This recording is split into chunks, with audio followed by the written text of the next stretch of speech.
اور پھر اگر ہمیں اللہ موقع دے تو ہم اللہ کے راستے میں خرچ کریں.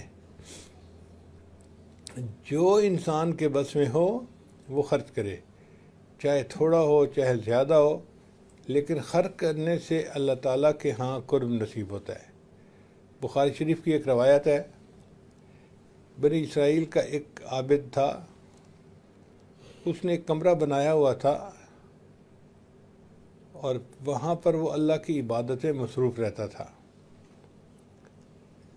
ایک دن بارش ہوئی اور باہر موسم بہت اچھا. اب ایک کمرے میں رہ کے اس کا دل بھی تھک چکا تھا. اس نے کھڑکی سے دیکھا تو اس کو باہر کا موسم بہت اچھا لگا. اس نے سوچا کہ میں ذرا باہر نکل کے ٹھنڈی ہوا میں بیٹھتا ہوں، طبیعت میری فریش ہو جائے گی. چنانچہ وہ باہر نکلا تو شیطان کو بھی موقع مل گیا. ایک عورت تھی جو بکریاں چرانے والی تھی. وہ کہیں سے آئی اپنی بکریوں کو پانی پلانے کے لیے، چونکہ اس جگہ چشمہ تھا. اب اس دوران اس عورت نے بہت ہی نرم باتیں اس سے کرنی شروع کر دی. اب وہ بھی انسان تھا، چنانچہ اس کا دل بھی متوجہ ہو گیا، اور نتیجہ کیا ہوا کہ اس عابد نے، اتنے نیک بندے نے، اس عورت کے ساتھ بدکاری کر لی.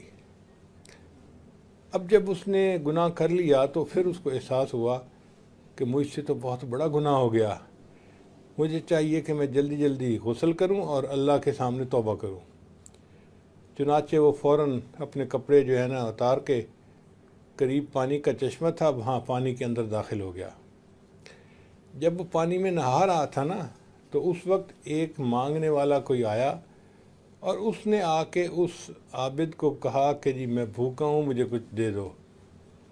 عابد نے اسے کہا کہ دیکھو میرا جو جب ہے نا اس کی جیب میں روٹی کا ایک خشک ٹکڑا ہے، وہ لے لو اور کھا لو، میرے پاس یہی کچھ ہے جو میں دے سکتا ہوں. چنانچہ اس فقیر نے وہ روٹی کا ٹکڑا لے لیا اور کھا لیا. اب اللہ کی شان دیکھیں کہ اس عابد کی موت کا وقت قریب تھا. اسی نہانے کے دوران اس کو ہارٹ اٹیک ہوا اور وہ فوت ہو گیا. جب وہ فوت ہو گیا تو اس کو فرشتے آئے روح لینے کے لیے. جہنم کے فرشتے کہیں کہ اس کو جہنم میں لے کے جانا ہے اس لیے کہ اس نے بدکاری کی. جنت کے فرشتے کہیں کہ نہیں، اس نے نیکی کی ہے، 60 سال اللہ کی عبادت کی ہے، ہم اس کو جنت میں لے کے جائیں گے. تو فیصلہ یہ ہوا کہ اس کی نیکیوں اور گناہوں کا موازنہ کیا جائے. حدیث پاک میں آتا ہے کہ جب موازنہ کیا گیا تو زنا کا گناہ 60 سال کی عبادت سے بھاری نکلا.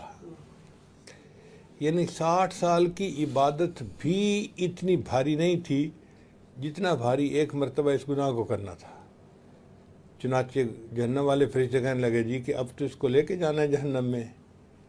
اتنے میں ایک فرشتے نے کہا کہ دیکھو تم نے باقی نیکیاں تو اس کی تول لی ہیں، ایک نیکی رہ گئی ہے. کون سی نیکی؟ اس نے کہا کہ بالکل مرنے سے 1-2 منٹ پہلے ایک فقیر نے اس سے اللہ کے نام پہ مانگا تھا اور اس نے روٹی کا ایک ٹکڑا دیا تھا. تو فرشتوں نے کہا اس ٹکڑے کو بھی تولو. چنانچہ جب اس روٹی کے ٹکڑے کو اس کے نیکیوں کے نام اعمال میں ڈالا گیا، وہ اتنا بھاری نکلا کہ اس کے مقابلے میں سب گناہ ہلکے ہو گئے اور اللہ نے اس بندے کی مغفرت فرما دی.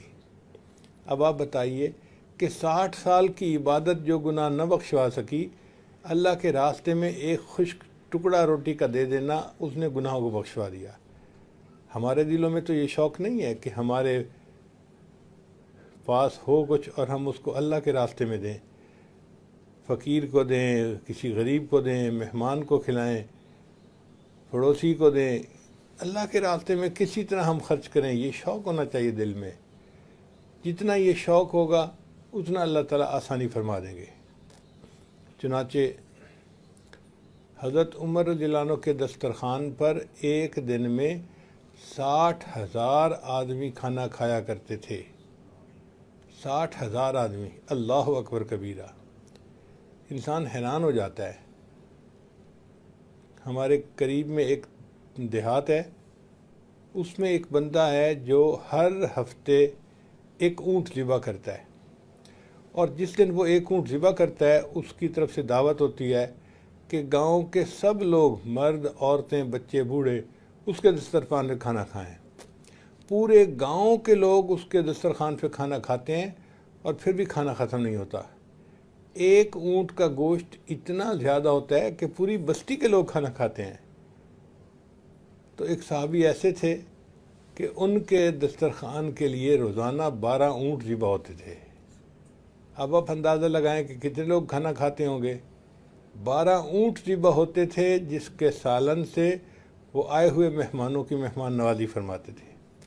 ہمارے پاس تو کچھ عمل ہے ہی نہیں، ہم نے تو کچھ جمع ہی نہیں کیا۔